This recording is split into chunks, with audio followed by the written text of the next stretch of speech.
Kitchen captain എങ്ങനെ ഉണ്ടായിരുന്നു ആദില എന്നും ലാലേട്ടൻ. ആദില പറയുന്ന കിച്ചൺ ക്യാപ്റ്റൻ കുഴപ്പമില്ലായിരുന്നു, പക്ഷേ കുറച്ച് മടിയാണ്, ടേസ്റ്റൊക്കെ ഇടയ്ക്കിടയ്ക്കൊക്കെ മാറിപ്പോവും. ലാലേട്ടൻ പറയുന്നത് ഞാൻ ചോദിക്കാനുള്ള കാരണം കിച്ചൺ ക്യാപ്റ്റൻ വളരെ മോശമായതുകൊണ്ടാണ് ഈ ആഴ്ച കിച്ചൺ ക്യാപ്റ്റൻ ജയിലിൽ പോകേണ്ടി വന്നത്. അപ്പം ലക്ഷ്മി ജയിലിൽ പോകേണ്ടി വന്നു എന്ന് ചോദിക്കുന്നു. അത് ലാലേട്ട ടാസ്കിനിടയ്ക്ക് കുറച്ച് നേരം ചപ്പാത്തി മാവ് തുറന്നു വെച്ചിരുന്നു. അത് കണ്ടവർ എന്നെ വിളിച്ച് കാണിച്ച്, പക്ഷെ അവരും അത് മൂടിയില്ലെന്ന് പറയും. പക്ഷെ അതിൻ്റെ റെസ്പോൺസിബിലിറ്റി എനിക്കാണ്, അതുകൊണ്ട് ഞാൻ ആ ജയിൽ ശിക്ഷ അനുഭവിച്ചേ പറ്റത്തുള്ളായിരുന്നു. മണിക്കൂറുകളോളം ഒന്നും തുറന്നില്ല ലാലേട്ട, പക്ഷെ അത് തുറന്നു വെച്ചിരുന്നു എന്ന് ആര്യൻ പറയുന്നു. അപ്പോൾ ലാലേട്ടൻ പറയുന്നത് അതെന്താണെന്നറിയോ, ഈ കാര്യങ്ങളൊക്കെ തുറന്നു വെക്കുന്നതുകൊണ്ടാണ് എലികൾ വരുന്നതെന്ന്. നിങ്ങളില്ലാത്ത സമയത്ത് നമ്മൾ ആ ഫ്രിഡ്ജൊക്കെ ഒന്ന് തുറന്ന് നോക്കുക, അപ്പോൾ എല്ലാം തുറന്നാണ് വെച്ചിരിക്കുന്നത്, ഫ്രിഡ്ജിനകത്ത് എല്ലാം അടച്ചാണ് വെക്കേണ്ടത് എന്ന് ലാലേട്ടൻ. എന്ത് പറ്റി അത് തുറന്നു വെച്ചിട്ട് പോകാൻ ആര്യൻ?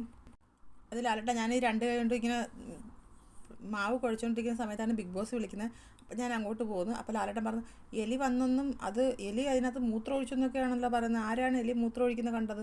അപ്പം ലക്ഷ്മി പറയുന്നത് ഷാനവാസ് എന്ന് വിളിക്കുന്നു. ഷാനവാസ് പറഞ്ഞു അയ്യോ ഞാനല്ലേ, തുറന്നിരിക്കുന്നത് കണ്ട് എലി വരുന്നതൊന്നും കണ്ടില്ല എന്ന് പറയുന്നത്. ലാലേട്ടൻ ചിരി. സാധ്യതയാണ് ലാലേട്ട പറഞ്ഞതെന്ന് ഷാനവാസ്. ദയവ് ചെയ്ത് നിങ്ങൾ സാധനങ്ങളൊക്കെ, ഭക്ഷണ പദാർത്ഥങ്ങളൊക്കെ അടച്ചു വെക്കണമെന്ന് ലാലേട്ടൻ. കിച്ചൺ ഇപ്പോഴും ഒരു മിസ്റ്ററി ആണെന്ന് ലാലേട്ടൻ. എന്താ നിവിൻ പാത്രങ്ങളൊന്നും കഴുകാറില്ലേ എന്ന് ചോദിക്കുന്നത്. ഞാൻ അവിടെ ഇവിടെയൊക്കെ ചെറിയ പാത്രങ്ങൾ ഇങ്ങനെ എടുത്തിട്ട് അവിടെ ഇവിടെ വെക്കാറുണ്ട്, അത് ഞാൻ അക്സെപ്റ്റ് ചെയ്യുന്നുണ്ട് ലാലേട്ട. ഒരൊറ്റ മിനിറ്റ് പോരെ നിവിൻ അതൊന്ന് കഴുകി വെക്കാനെന്ന് ലാലേട്ട. പിന്നെന്താ ചെയ്യാത്ത? ചെറിയൊരു മടി ലാലേട്ട. അപ്പം അതിനുള്ള പണിഷ്മെൻറ്റ് തരാം. പണിഷ്മെൻറ്റ് കിട്ടി ലാലേട്ടാന്ന് നിവിൻ. ഒരു പാത്രം കടിച്ച് പൊട്ടിച്ചെന്ന്. എന്തോന്നാ അതെങ്ങനെ ലാലേട്ടൻ അറിഞ്ഞു? അതെന്താ ഞാനിങ്ങനെ അറിഞ്ഞെന്ന് ചോദിക്കുന്നത്. കുക്കീസ് ഉണ്ടാക്കിയിട്ട് ഒരു പാത്രം ബാനായി പോയില്ലേ എന്ന് ലാലേട്ടൻ. അത് ഇവിടെ ആരും അറിഞ്ഞിട്ടില്ല പക്ഷേ എന്ന് പറഞ്ഞിട്ട് അനിമോൾ ഇടയിൽ നിന്ന് കൈ പൊക്കി കാണിക്കുന്നുണ്ട്. എന്താണ് അനിമോളെ പറയും ലാലേട്ടൻ. അപ്പോൾ അനിമോൾ പറയുന്ന ലാലേട്ട അത് നിവിൻ ഇങ്ങനെ എപ്പോഴും കുക്കീസൊക്കെ ഇങ്ങനെ ഉണ്ടാക്കാറുണ്ട്, എപ്പോഴും ഓരോരോ പാത്രങ്ങളിൽ ഫ്രിഡ്ജിൽ ഇങ്ങനെ വെച്ചിട്ടുണ്ട്. അങ്ങനെ 2-3 ദിവസം ആയതാവണം. ഒരു പ്രാവശ്യം ഞാൻ എടുത്തുകൊണ്ട് വന്നിട്ട് ഓവനിൽ വെച്ച് അത് 3 മിനിറ്റ് വെച്ച് ഇച്ചിരി ടൈം ഇച്ചിരി കൂടിപ്പോയായിരുന്നു. വെറുതെ വേസ്റ്റ് ചെയ്യേണ്ടെന്ന് വിചാരിച്ച് ഞാൻ ഓവനിൽ വെച്ച് ഉണ്ടാക്കിയതാണ്. അത് കരിഞ്ഞു പോയി ലാലേട്ട. അപ്പം അതെല്ലാവരും കഴിച്ചു. ലാലേട്ടൻ പറയുന്നത് അങ്ങനെയൊക്കെ വെച്ചിട്ട് കഴിച്ചാൽ വയറ്റിന് എന്തെങ്കിലും അസുഖം വരത്തില്ലേ? നിങ്ങൾക്ക് എന്തെങ്കിലും കുഴപ്പമുണ്ടായി എന്ത് ചെയ്യും? ഭക്ഷണം എപ്പോഴും ശ്രദ്ധിച്ച് ചെയ്യേണ്ട കാര്യമാണ്. നിവിനോട് ലാലേട്ട പറയുന്നത് ഞങ്ങൾക്ക് പേടി, നീ ആരെയും പിടിച്ച് തിന്നല്ലേ നിൻ്റെ അടുത്തിരിക്കുന്ന ആൾക്കാരെന്ന് ലാലേട്ട. ഞാൻ മാക്സിമം ഇപ്പം മാറ്റി ലാലേട്ട എൻ്റെ സ്വഭാവം. ഞാനിപ്പം മാക്സിമം എല്ലാവർക്കും ഭക്ഷണം വിളമ്പി കൊടുക്കാനാണ് നോക്കാറുള്ളത് എന്ന് പറയുന്നു. അപ്പം ലാലേട്ടൻ ശരി എന്ന് പറയുന്നു. എന്നിട്ട് ലാലേട്ടൻ പറയുന്നു സാബുമോൻ എന്ന് വിളി. എന്താണ് സാബുമോനെ കിച്ചൺ ക്യാപ്റ്റനെ കുറിച്ച് സത്യസന്ധമായ അഭിപ്രായം എന്ന് ചോദിക്കുന്നു. കിച്ചൺ ക്യാപ്റ്റൻ വലിയ സ്ലോ ആയിരുന്നു. പിന്നെ അത് മാത്രമല്ല, കിച്ചണിനെ പറ്റി വലിയ ഐഡിയ ഒന്നും ലക്ഷ്മിക്ക് ഇല്ല. കിച്ചനെ കുറിച്ച് ഒരു ധാരണയില്ലാത്ത ഒരാളെ എന്തിനാണ് ക്യാപ്റ്റൻ ആക്കിയത് ആദിലാന്ന് ചോദിക്കുന്നത്. ലാലേട്ട ആളിൻ്റെ ലീഡർഷിപ്പ് അത് എങ്ങനെ കൊണ്ടുപോകുന്നു നോക്കാനായിരുന്നു. കുക്കിംഗ് അറിയാവുന്ന ബിന്നി അതിനകത്ത് ഉണ്ടായിരുന്നെന്ന് പറയുന്നു. ലീഡർഷിപ്പ് അല്ല, ഇത് ഓൾറെഡി അറിഞ്ഞുകൂടാന്ന് അവർ തന്നെ സമ്മതിച്ച ഒരാളെ പിന്നെ ഇടേണ്ട കാര്യം എന്താണെന്ന് ചോദിക്കുന്നു. ബിന്നിക്ക് കുക്കിംഗ് അറിയായിരുന്നു ലാലേട്ടാന്ന്. നമുക്കൊന്നിട്ടൊന്നും അറിയത്തില്ലെങ്കിലും നമ്മൾ അങ്ങോട്ടും ഇങ്ങോട്ടും ചോദിച്ചും കണ്ടുമൊക്കെ ചെയ്യാറുണ്ട്. ഇപ്പോൾ അരിയുടെ കാര്യത്തിലാണെങ്കിൽ പോലും അരിയുടെ കാര്യത്തിൽ അളവെടുത്തിട്ടാണ് എല്ലാവരും ഇടുക. അത് അനുവും പറഞ്ഞിട്ടുണ്ടായിരുന്നു, ഞാനും പറഞ്ഞിട്ടുണ്ടായിരുന്നു. പക്ഷെ എല്ലാം അറിയാം, പക്ഷെ ചെയ്യാറില്ല ഇല്ലേ ലാലേട്ടൻ? പറഞ്ഞിട്ട് കേൾക്കുന്നുണ്ടായിരുന്നില്ല ലാലേട്ടാന്ന് ആദില. ആൾക്കാർ പറയുന്നത് കുക്കിംഗ് അറിയാവുന്ന ബിന്നിയെ ക്യാപ്റ്റൻ ആക്കാത്തത് ഒരു പൊളിറ്റിക്സിൻ്റെ ഭാഗമായിരുന്നെന്ന് പറയുന്നു. ലക്ഷ്മിക്കിട്ടൊരു പണി കൊടുക്കുന്ന പോലെയാണ് എനിക്ക് തോന്നിയെന്ന് ബിന്നി പറയുന്നു. അപ്പോൾ ലാലേട്ടൻ അതാണ് അങ്ങനെയാണോ ആദിലെന്ന് ചോദിക്കുന്നത്. ഞാൻ അവർക്ക് ക്യാപ്റ്റൻ ആകാനൊരു ഇതാണ് കൊടുത്തത്, ഞാനങ്ങനെ വിചാരിച്ചിട്ടില്ല എന്ന് ആദില പറയുന്നു. പിന്നെ ബിന്നിക്ക് എന്താ അങ്ങനെ ഒരു സംശയം തോന്നിയേ? കിച്ചണിൽ പൊതുവെ കുറച്ച് എക്സ്പീരിയൻസ് ആയിട്ടുള്ള ആരെങ്കിലും ക്യാപ്റ്റൻ ആകുന്നതാണ് നല്ലത്, എല്ലാവരുടെയും ഫുഡിൻ്റെ കാര്യം ആയതുകൊണ്ടെന്ന് ബിന്നി. ലക്ഷ്മി പൊതുവേ ഒരു മടിച്ചിയാണ്, പിന്നെ കുക്കിംഗ് ചെയ്യാൻ ലക്ഷ്മിക്ക് ഒട്ടും താല്പര്യമില്ലാത്ത ഒരാളാണ്. അയാളെ തന്നെ പിടിച്ചാക്കിയില്ലേ ലാലേട്ടൻ. ലക്ഷ്മി എന്തിനാണത് സമ്മതിച്ചതെന്ന് ലക്ഷ്മിയോട് ചോദിക്കുന്നത്. എനിക്കൊരു സാമ്പാറോടെ വെക്കണമെന്ന് ഒരുപാട് ആഗ്രഹമായിരുന്നു ലാലേട്ടാന്ന്. അപ്പം ലാലേട്ടൻ പറഞ്ഞു അയ്യോ അത് നമുക്ക് എത്രയോ സ്ഥലങ്ങളുണ്ടായിരുന്നു വെക്കാനെന്ന്. അക്ബറിനോട് ചോദിക്കുമ്പോൾ അക്ബർ പറഞ്ഞു ചപ്പാത്തി ഉണ്ടാക്കാൻ മടിയായിട്ട് തുടരെ ദോശ ഉണ്ടാക്കി തരിക. ആര്യൻ അവിടെ ചപ്പാത്തി ഉണ്ടാക്കിക്കൊണ്ടിരിക്കുന്ന സമയത്ത് ഞാൻ ആര്യനെ സഹായിക്കാൻ പോയി. ആക്ച്വലി ഞാൻ കൈ കഴുകിയിട്ട് തന്നെയാണ് പോയതെന്ന്.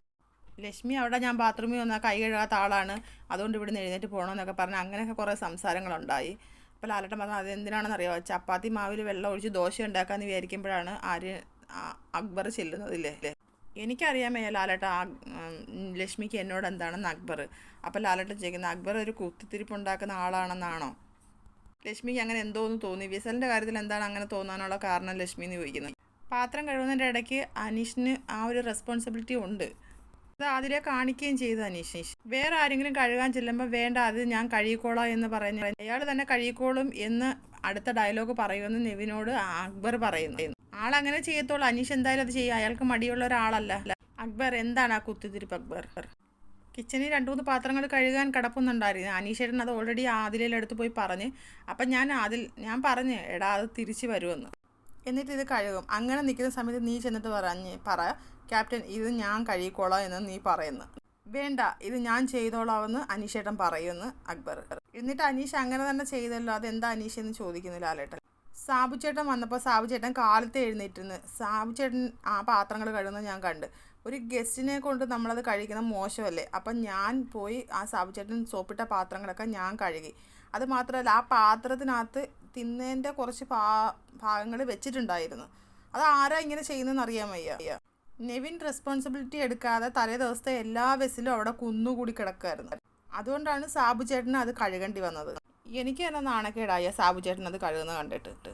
അതുകൊണ്ട് എനിക്ക് നിവിനെ വിശ്വാസമില്ല. അതുകൊണ്ടാണ് ഞാൻ ഹൗസിൻ്റെ ക്യാപ്റ്റനായ ആദിലെടുത്ത് പോയി പറഞ്ഞത്. അത്രേ ഉള്ളൂ സാർ. നിവിൻ എന്താണെന്ന് ലാലേട്ടൻ ചോദിക്കുമ്പോൾ നിവിൻ പറഞ്ഞു ലാലേട്ടൻ ഞാൻ ഒരുപാട് വൈകിപ്പോയി അദ്ദേഹത്തിൻ്റെ മാനിപ്പുലേഷൻ സാധനങ്ങളൊക്കെ ഞാൻ മനസ്സിലാക്കാനായിട്ട്. ക്യാപ്റ്റനായ എനിക്ക് കിട്ടിയ ഡ്യൂട്ടികൾ ഞാൻ കറക്റ്റായിട്ട് ചെയ്തിട്ടുണ്ട്. വീഴ്ചകൾ എനിക്ക് സംഭവിച്ചിട്ടുണ്ട്. എനിക്കിപ്പോൾ ജിയോ ഹോട്ട്സ്റ്റാറിൻ്റെ രാവിലെ മുതൽ വൈകിട്ട് വരെ ബസർ ടു ബസർ പാത്രം കഴുകണമെന്നുള്ള ടാസ്ക് ഉണ്ടായിരുന്നു. ഞാനത് വൃത്തിയായിട്ട് ചെയ്തു. ഫാൻസ് ആണെങ്കിലും താങ്ക് യു. ഞാനതെൻ്റെ കൃത്യമായിട്ട് ഞാൻ ചെയ്തിട്ടുണ്ട് ലാലേട്ടാ. ആരാണ് ആ പണിഷ്മെൻറ്റ് തന്നത്? നാട്ടുകാരല്ലേ? ഇപ്പം മനസ്സിലായില്ലേ നാട്ടുകാർ ഇതൊക്കെ കാണുന്നുണ്ടെന്ന്. അപ്പം നിവിൻ ചോദിക്കുന്നത് ലാലേട്ടാ എന്നെ കണ്ടിട്ട് ലാലേട്ടന് ഇപ്പോൾ ഒന്നും തോന്നുന്നില്ലേ? എനിക്കൊന്നും തോന്നുന്നില്ല മോൻ ഇരിക്കെന്ന് പറയുന്നു. അപ്പം അടുത്തത് ആര്യനെ വിളിക്കുകയാണ് ലാലേട്ടൻ. ആര്യൻ എന്താണ് മോനെ പറയാനുള്ളത്? എനിക്ക് ലാലേട്ട ഒന്നുമില്ല ലാലേട്ട പറയാൻ. ഇനി ഞാൻ എന്ത് പറയാനാണ്? എനിക്കൊന്നും ഇല്ല ലാലേട്ട പറയാനെന്ന്. എന്ത് പറയാനാണ് ലാലേട്ട? 60-70 ദിവസമായി ഇപ്പോഴും ഈ വെസ്സിലും കഴുകിയില്ല അതില്ല എന്ന് പറഞ്ഞിട്ടുള്ള വഴക്കാണ് നടക്കുന്നത്. അപ്പോൾ ലാലേട്ടൻ അടുത്തത് നൂറെ വിളിക്കുകയാണ്. ലാലേട്ട വിസലിൽ ആരൊക്കെയോ തിന്ന പാത്രങ്ങൾ കൊണ്ടിടുന്നുണ്ട് കഴുകാതെ. അതിപ്പോൾ ആരാണെന്ന് കണ്ടുപിടിക്കാൻ നമ്മളെ കൊണ്ട് പറ്റിയിട്ടില്ല. ഇതിനി ആരാ കണ്ടുപിടിക്കണത്? ഇനി ക്യാപ്റ്റൻ നിന്ന് വെയിറ്റ് ചെയ്ത് നോക്കേണ്ടി വരുമെന്നാണ് തോന്നുന്നത്. ഇടയ്ക്കിടയ്ക്ക് നൂറെ വിളിച്ച് ഞാൻ എഴുന്നേൽപ്പിക്കുന്നത് എന്താണെന്നറിയോ? നൂറെ ഏതോ വെക്കേഷന് പോയെന്നാണ് ഇവിടെ ഓരോരുത്തർ പറയുന്നത്. അപ്പോൾ അടുത്ത വീഡിയോ ആയിട്ട് ഞാൻ വീണ്ടും വരാം. എല്ലാവരും എൻ്റെ ചാനലൊന്ന് സബ്സ്ക്രൈബ് ചെയ്യണേ, സപ്പോർട്ട് ചെയ്യണേ.